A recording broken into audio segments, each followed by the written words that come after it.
What's going on, everyone? My name is Juan Butron, and this is episode 2 of the Sports Marketing Show. Today, we have our second guest, Michael Raymond. Thanks for being on the show, brother. Good to be with you, brother, always. Getting ready for Sunday's event. I think it's really nice. Orlando's. I played against them many times. Michael, for everyone watching, can you give a spiel on your story, on who you are? Absolutely, yeah. So, Michael Raymond. I went to UCF with my good friend right here, Juan Butron, and I was a sport business management minor and an economics major. I grew up in South Florida, so obviously I loved Florida. Didn't want to leave, so I wanted to go to UCF. Thought it'd be the best school for me. Got blessed that I actually didn't even get into FSU or UF, so I had no choice at the end of the day to go to UCF. But it was a blessing in disguise, and played basketball all my life. And then through school, obviously we knew each other pretty well, and we did a lot of internships together, a lot of volunteer opportunities together. And then, after just continuing to build community and build my network out, I ended up at Miami Law, and now I'm in my second year, University of Miami Law, and almost done, which is crazy. I feel like I just started, yesterday. It feels like I just started, but so now and I just passed the MBA agent exam as well. So it's kind of just a life summary real quick of what's going on. My family's from Philadelphia, and we're big Eagles fans. Yep, I see it on Instagram all the time, man. Yeah, diehard Eagles fans. So anyone that wants to follow my journey, you're gonna hear some Eagles stuff along the way. All the time. I warn you now. So big basketball guy as well, and love the Heat, go Heat, and that's kind of just like my life journey, real quick. Nice, bro. Yeah, and for everyone watching, Mike's, we've been friends. We met in UCF, and the first class we took was Intro. That's the first class we took with Yes, Professor sir. Buckstein, and I think it was for me, that class was a huge game changer because it shifted my attention and perspective of what the business of sports really was. That was a complete mind blowing thing for me at the moment. And I remember, having you in class, and you'd be very interactive with what was going on with the content and everything. What are some things that you took out from that class? That maybe kind of was that class that kind of put a fire in you to pursue that path, or did you know at a young age, I want to do what I want to do, go into sports law and this and Yeah, so I'll bring you back a little bit. So I knew in high school. So I played a lot of basketball. I played middle school basketball. I played high school basketball. I knew I wanted to play basketball, but honestly, I wasn't that good.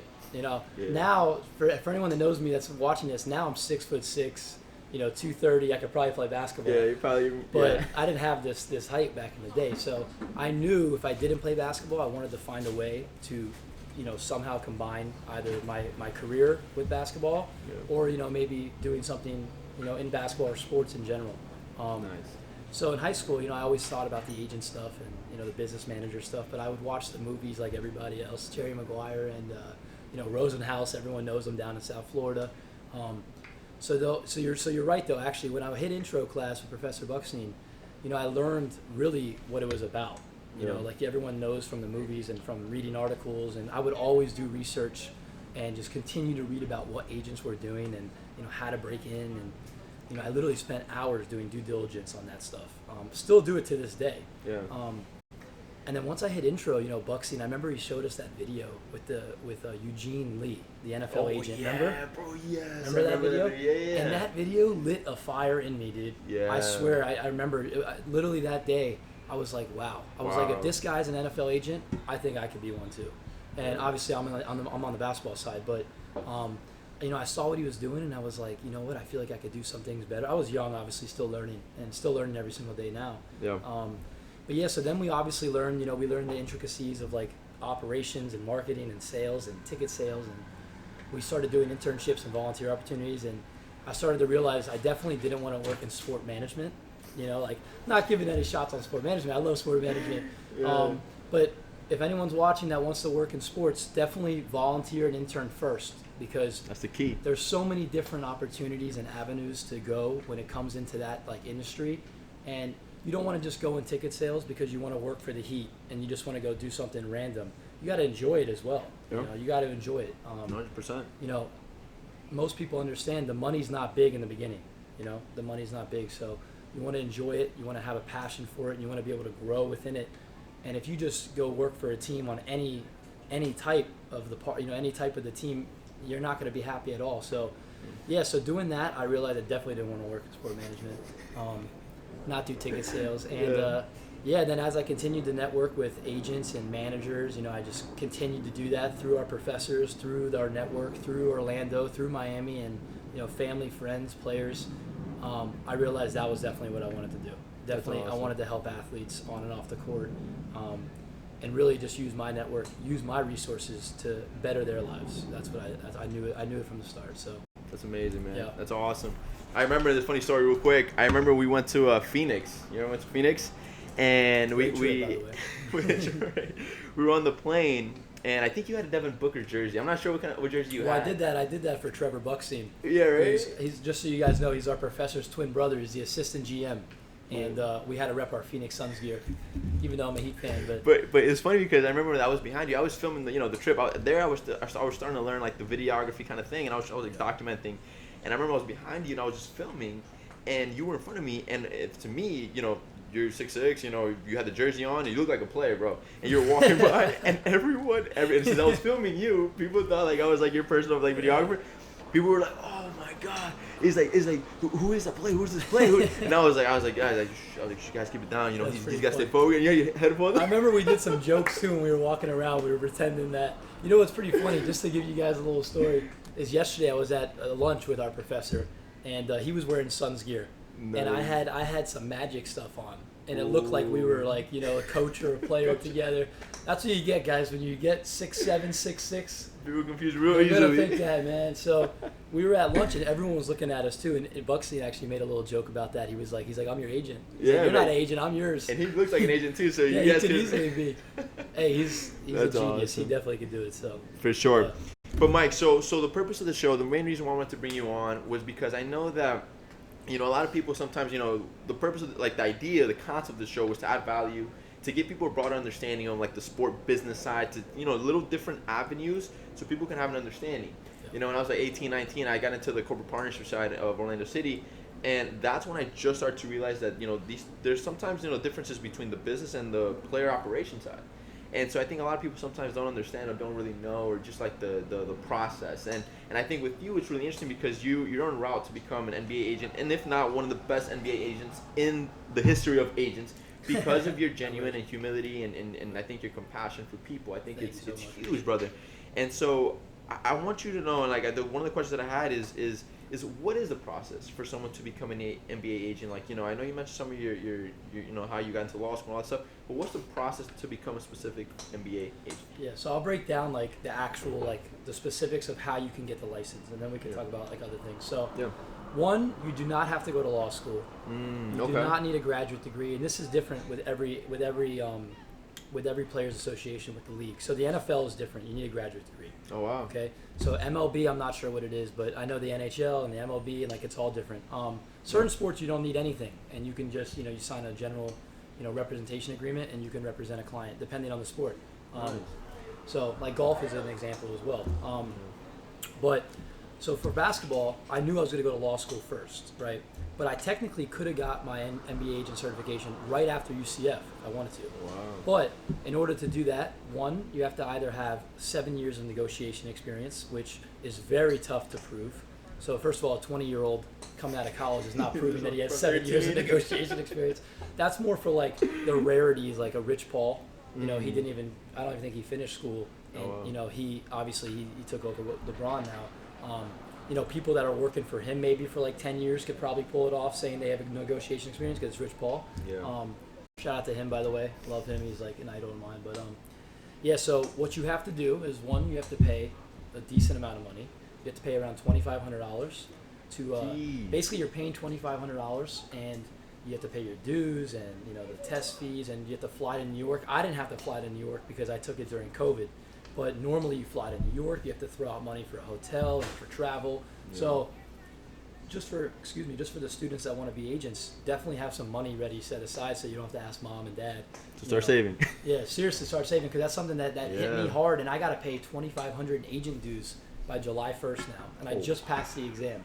So they literally say, here's the exam results, you passed, now you owe us $2,500. But I mean, that's what you get when you want to work with the NBA on that side. So other than that, so you pay you pay $1,500 in the beginning, and then if you fail the exams, you have to pass an exam as well, and it's a 50 question multiple choice exam, and it's on the CBA and it's on the rules and regulations of the NBA. It's not the hardest exam in the world, but it's not easy at all. Definitely not easy.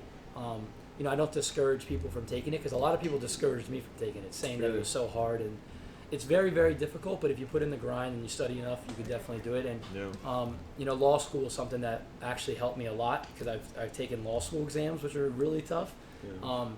So if you just put in the effort, you put in the time, you break stuff down, definitely passable exam. But it was definitely a juggle to do both law school and study for that exam. I bet. And, just for some advice for some young students, I would recommend just reviewing CBA stuff now. You don't need to read the actual CBA. Don't open up. It's 600 pages. So you get a synopsis, get a summary. Yeah. So go online. There's the Larry Kuhn is the best. Larry Kuhn is a legendary guy in the industry. He's a CBA genius. So go on the Larry Kuhn website. Start just reviewing the terminology. Seeing what's going on. Because then by the time you're done college and you're ready to take that exam, that's kind of how I was, and I knew a lot of the stuff already, but I needed to really break down the details of it. So you pay the $1,500, pass the exam, and then you're good. But then you got to register with the state. So that's what a lot of people don't know, and I didn't know this either until 3-4 years ago. So let's just say, for an example, you want to recruit someone, right? Let's say I have a kid at UNC. I'm just Instagramming, right? Nothing, no business. We're just talking, just building a relationship. If I wanted to go sign him or just go up to watch him play, you have to register with the state of North Carolina and tell the school too. Really? There's so many rules and regulations that if you don't, you can lose your license. And in the future, being a lawyer, hopefully when I'm a lawyer, you definitely don't want to break anything with the bar as well. So you got to be very, very careful. Wow, I did not know that. That's crazy. Yeah, so with the state of Florida, for example, I'm going to register as soon as possible because I just passed. So I'm going to try and register soon, and that's more money. That's another couple $100 as well. So get ready, guys. But obviously you gotta chase your dreams, Exactly. So chase your dreams. It's worth it. It's worth it. If you have to do it, you have to do it. So. But it's an investment. I think that's worth the long-term plan, the long-term kind of mind if you say so. Yeah. And honestly, I feel like the life of an NBA agent is tough, right? Because it's remember that film we saw in Intro to Sport Management which obviously we saw that it's a hustle, man. He's talking to clients, he's trying to recruit people, and some people were saying yes, no, and kind of on that edge, on the verge of whether they want to or not. But how what are some of the main challenges you think are going to be in part of the industry, part of the whole kind of career path or process? What do you think are some of the most crazier challenges? Yeah, so being new into the industry now. This is a thing that a lot of people don't understand is it's not very profitable in the beginning unless there's different paths to being an agent, right? So once you get the certification, there's so many different ways that you can break into it. So one, you can go intern for someone that's already established and work for them for a couple of years. And you're okay. You're good. Yeah, you're good. Okay. Sorry guys, we had a little guest star interview coming in. So you can break in that way, intern for a Rich Ball, which is very rare. That'd be amazing. You can Rich Ball you can Rich Ball. You can interview. You can intern with a lower end guy that has a couple clients. Get more personal internship that way. But for someone like me that started my own company and got clients on my own, it's all on you. The pressure's on you to get the money coming in to pay your finances and. It's not very profitable, and what people don't understand is it takes a lot of time to get profitable. I'll give you an example. This is what a lot of people don't know. I didn't know this either. So if you have a number, let's say we have the number one pick in the draft, right? Yeah. It's on a rookie scale, so you barely even negotiate what they're getting for the rookie contract. It's on a rookie scale, so there's a set number. So just for an example, I think it was 8 or 9 million for Zion Williamson. So that's each year. Okay. So the agent gets 0 to 4% depending on what you negotiate with that client. So I'm sure if you have Zion Williamson, you're not getting 4%, which is the highest. You're not getting 4%. You're probably signing up with him for 1 or 2 at the most. So unless you're his really good friend and he wants to hook you up and you get the 4. And then you can make money as well on the marketing side. So you're going to make a lot of money obviously on the marketing endorsement side if you have a Zion Williamson. But let's just stick to the agent stuff. So with the player. it's the 8 or 9 million. So if you do the math with the 4%, right, it ends up being like, let's just say 90 to 100,000, right? But sounds good, right? 90 to 100,000 minus another 40 or 50,000 that you just threw out in the summertime for pre-draft, throwing him in an apartment, his food, nutrition, training.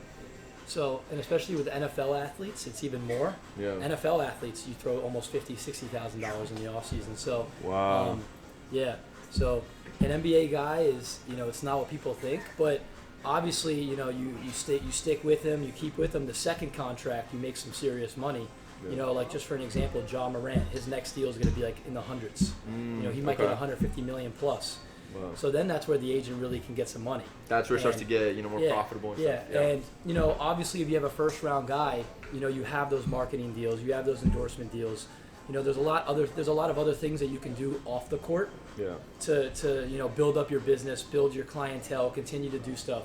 So it's a blessing to get a first round guy. I mean that's the ultimate goal. So but I just want people to know it is tough. It is tough. Yeah. And I'm just getting started, so like I'm going to continue to learn as I go. But yeah, so there's so many different avenues. I mean, you can be a runner for an agent, which is like basically someone that's really well connected with players and kind of brings them to the agents, and you work out a relationship that way, and do that. You could be a client relations guy for an agent. I know business managers that work for agents, which is something that I did. I'm a business manager now for a lot of my clients, and I work with other agents that sign them overseas, and I'm the one that handles business, marketing, lifestyle stuff.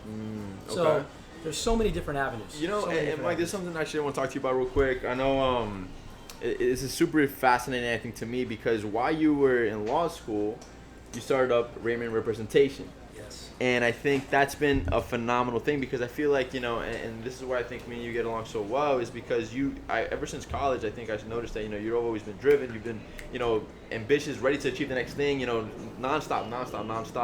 And I think the grind has always been there, and it's been visible. But now you're in law school, and that's a whole other game now. You're in the books, you're trying to study, you're trying to do your thing, and you're also trying to build up a company, which is a difficult thing to do. Can you tell us about Raymond Representation, why it started, what was the vision behind it, and how it's going? Yeah, so obviously we all got hit with COVID, right, this year. Yep. So, shout out to all the families, God bless them, everybody that was, affected. But, so I had plans. First of all, Raymond Representation was not planned. I just want people to know that. So that's another example of why stuff is not planned in life. Yeah. So I had plans after my first year. So my first year of law school, I was locked in. First year you have to study almost every day. I was on campus like 9 to 5 every single day. So I really had no time, for internships or volunteer stuff. The only thing that I did do, and you know me, you know this about me, because I used to do this at UCF, is I would always cold email people, and I would go to coffee meetings and, lunch meetings, dinners. So I would do that throughout my 1L, with lawyers, with agents, so I could continue to build my network up. Yeah. But you really don't have time to do anything else because you're just in the books. Wow. So then after my first year summer, I was actually emailing the MBPA, and I had some good connections. Nothing was set in stone, but I really wanted to do a legal internship at the MBPA because I love the MBPA. I've heard stories about the legal internships there, that they're really, really good. And I had a few buddies that did it, and they were they're putting me in contact with certain people.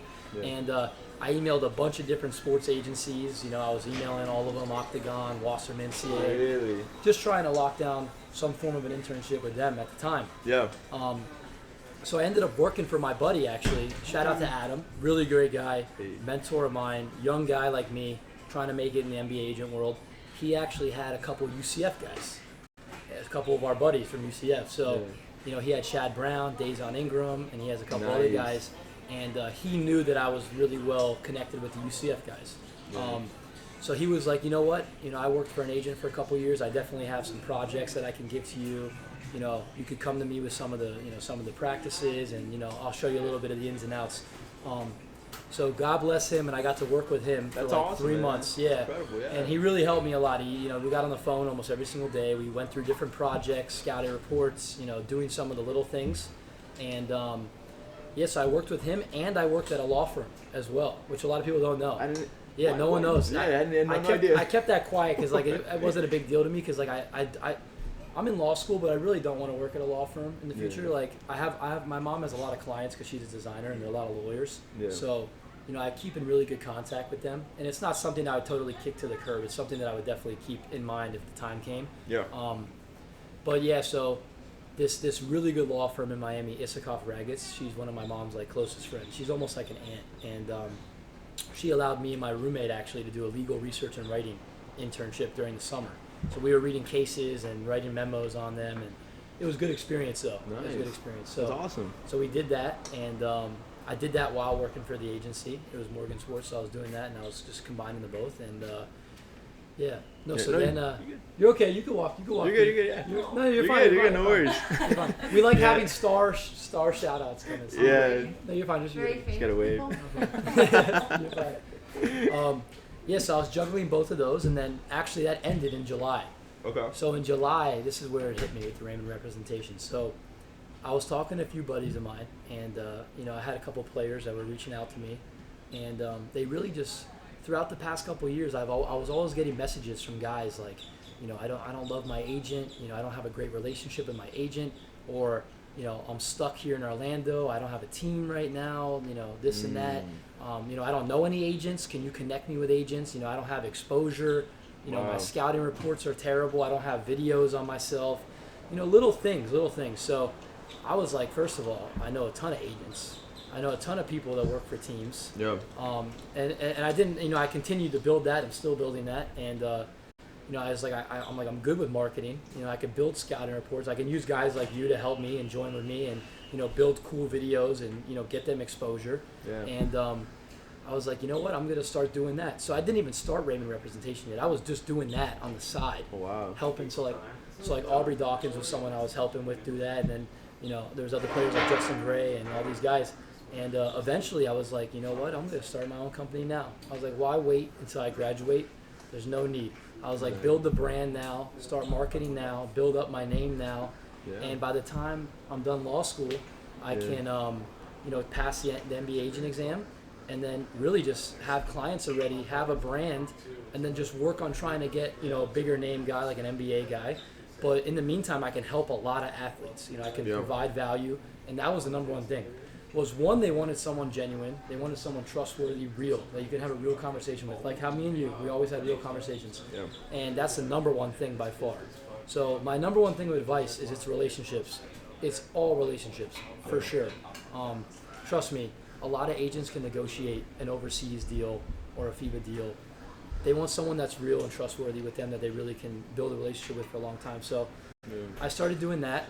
And then I started learning different things that I can add into Raymond Representation. I was like, how can I do something different than all these other agents are doing, right? And I was looking on Instagram. I was doing my due diligence on social media, on LinkedIn, on Instagram, on websites. And I was like, every agency looks the same. They even have the same mission statements, Just like, copy and paste. Like they literally like copy and paste, like brand development, negotiating, contracts, pre-draft. Yeah. And I'm like, everything's the same. And I'm not taking a shot to any agents. There's a million that have amazing experience, way better than me. I've been doing it for a long time. Of course. So I was doing that. I was doing my due diligence on it, and I realized really quickly that I got to find different ways to differentiate myself quickly. Yeah. Or I was going to get stuck in this loop that everybody was in. And I researched like Rich Paul and all those guys. Yeah. And I kept looking, and I was like, first of all, social media, number one. I was like, no one's taking advantage of social media the right way. And being young, we have that advantage, TikTok, Clubhouse. Big time. Yeah. So I was like, let's get on there and get players involved. Get players on podcasts, get them on Instagram live interviews, and get them little sponsorships with social media companies. And it's just something little you could do that not only adds value to them, but you're getting them money, you're getting them exposure, and they're also learning as they go. So these were all little things, and obviously if you don't have like an NBA level guy, you're not gonna have Nike and Gatorade calling you, but you can have like, for example, Keaton, my golfer that's here now. Keaton, the man right yeah, there. We're here with Keaton, and we're gonna get some cool content and some shots up today. But just for an example, getting him a social media, just a little sponsorship with Full Wedge, just getting him to get some polos and get some cool content for them in exchange for that. It's just building relationships. Yeah. Like it doesn't have to have a financial thing involved every single time. Money doesn't have to be involved all the time. You know, like Quest Nutrition. You know, they reached out to me. Grace, she's one of the best human beings on this planet. Shout out to you, Grace. Hey. She sends boxes of stuff to my guys just for exchange for a couple videos. You know, nothing crazy. And hopefully in the future, though, that will lead into, you know, a relationship where money's involved and more stuff's involved, more business is involved. And that's, you know, the bigger the client, I'll be able to do that. Exactly. But it's really just building relationships with these people and these companies, and that's something that social media has done a good job. So yeah, that's the number one thing that I try to do differently. Yeah, man, that's incredible. I feel like I remember speaking with two girls who were playing pro in Europe, and they came down to Orlando because we did a marketing activation with them as well. And one thing that they told me was that their agent wasn't, you know, doing so well for them, and you know, they just felt something was off, and maybe the best deals weren't coming in. So I feel like sometimes players look for that. You know, not only like obviously the money and all that's great, but I feel like just the honest relationship is actually one of the most pivotal and key things in that, right? I'll add one thing to that, which is this is funny. So any player that's watching this is gonna laugh. So I'm a big gamer. Yeah. This guy's huge in game. So, big gamer. I also managed the esports team 6 years. Yeah, so I remember that. Yeah. But yeah, so I'm in the esports industry. I love games, and every athlete, most of them, play video games like 90% of the day. And Aubrey, you know, Aubrey's my boy. I love him. We play Xbox at night together. Like, so they're like, let's just say an example of Justin Gray in Portugal right now. Yeah. You know, during the day, he's not a big gamer, so this is a different kind of example. But you know, he'll train like 2 or 3 times a day. The guy's a monster. Wow. In the gym. He's a monster. And then you go to practice, but then he's really just chilling. You know, he's just chilling there for the rest of the day. You know, 6-7 hours of the day, he's really just relaxing. Yeah. So a lot of these athletes like to play video games in that free time. So, you know, one of the things I was like is like they have so much free time. You know, how can we add value during that free time? Exactly. Yeah. You know, like they should be networking. They should be on LinkedIn. You know, obviously they don't have that much time in the world. They have to focus on basketball, number one. So like you don't want them wasting too much time. But, you know, getting like I got all my guys on LinkedIn so they can start having that. Just like a business leader seeing that they're on LinkedIn and like interested in business opportunities, I feel like helps a lot. Yep. So I got them on LinkedIn. You know, I got them. You know, I do posts for them every single week and get content out, get exposure out. And you know, even for example, like I'm just throwing a Taco Fall example out there. I don't work with Taco, but obviously he was our buddy at UCF. Yeah, and I love him. Yeah, great guy. Great friend of mine for life, and you know, he's a big gamer. So I'm sure he has gaming sponsorships that come after him, you know, during the off season, and like, you know, when he was in the bubble, they were playing like, you know, they were doing Call of Duty tournaments and stuff. So like, that's just an example of how you can incorporate a passion, passion for gaming, and do it. I'm sure if you had like a big time star, they would Logitech or Alienware would send you some stuff. And, yeah, of course, big endorsement deal. Kevin Love, he's a huge gamer, NBA player, and I think a couple other guys. Forget their name, but Gordon Hayward is the best example. Yeah. He's like the biggest NBA gamer. Wow. And he literally does like streaming and everything. That's awesome, so, man. It's very cool, yeah. That is so good. Keenan, are you a gamer? A little bit? My guy Tony's a gamer. Tony's a gamer? Not as much anymore since I started the business. Yeah, man. It definitely takes a toll after you start some things, right? Yeah, exactly. There's a pro athlete sign your face, Atlanta face. Yeah, exactly. Really? Yeah. It is, yeah. Wow. Yeah, so you're starting to see the relationship of esports now combined with the sports business. Yeah. I mean, it's going to get even crazier. I mean, it's just the beginning now. Esports is huge, man. It's going to grow into, you know, $1 billion industry. I know we did a case study on it in Colorado and everything. But, all right, Mike, so this is the last question. And then obviously this is the one we're going to wrap it up with. For everyone watching, you know, whether, you know, like I said, we talked a little earlier, you know, you're 16 and, you know, you're into basketball and, you know, you don't know that there's a business side of sports, you know, down the road, or you're in college and you're kind of deciding whether or not you want to jump into sports industry, or whether you're already, you know, post-graduated and, you know, you're still thinking, or you're an athlete and all these different things. What are some things that you would give, like maybe a piece of advice that you would give to people watching in terms of what can potentially, you know, add value to them in the sense of, like, for example, earlier you mentioned, you know, how do you juggle all these things, whether it be like the, you know, gym and all these different things. How do you juggle all that together? What's something key and that keeps you going? You know, a piece of advice that helps, you know, people know. So there's a lot. I mean, there's a lot of advice. These are all things, by the way, that you don't need to incorporate all of them right away. You learn as you go. I've been learning every single day. If you don't learn one thing every single day, you're doing something wrong. So, you know, that's kind of how I see it. And, you know, I think mental health is a huge thing, and having time for yourself. And that's where you really know, like, you learn about yourself, and that's where the ideas come. Yeah. You know, those are the brainstorming ideas, especially when I'm alone. And, you know, I go for a run or for a walk. So I recommend everyone that's watching this to take at least 30 minutes out of your day for yourself. Yeah. and write down ideas. And if something comes in your head, write it down. But the number one thing is just to add value to people's lives. Find a way to add value. It doesn't have to have money involved. If you're adding value for someone or they're adding value back to you, that's how a relationship is born. And then another thing is keeping those relationships for a long period of time, which is like one of the hardest things to do. And that's something at UCF I learned really well was, emailing people every month, getting on the phone, not being scared to catch up with Oren Mayers and say, how you doing? Oren, man. Yeah, he's such a good say guy. you want to go out for dinner. Yeah. And, a lot of students don't do that. You think they do, but I promise you they don't. And that's where you see, the differentiations come. And, you see those guys that start to build good relationships. Another thing is just continue to build community. So, take time out of your day to go on LinkedIn, message with people, connect with people.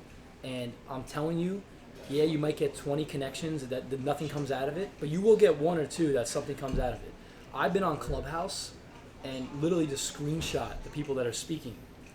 And then I would go on Instagram, find that person, and message them and be like, yo, your Clubhouse was great tonight. I learned this and that. Would love to connect. Hop on a phone call next week.